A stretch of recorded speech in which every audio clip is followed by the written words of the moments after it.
At kaugnay pa rin sa pagkakaresto at pagkakakulong na aktor na si Mark Anthony Fernandez na ngayon ay nailipat na po sa Angeles City Jail kanina umaga. Humingi tayo ng update mula sa ating kasamang si Kirby Cristobal. Kirby.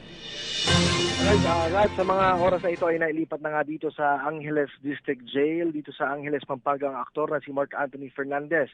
Ito ay matapos na humiling ang kampo nito sa korte na mailipat ng kulungan ang dating matinee idol dahil sa sobrang siksikan na ang bilangguan sa Station 6 ng TNT Angeles.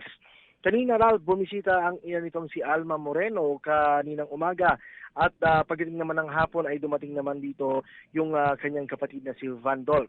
Ayon nga kay Vandol, humihingi sila ng kaunting dasal sa publiko dahil sa pinagdaraanan ng kanilang pamilya.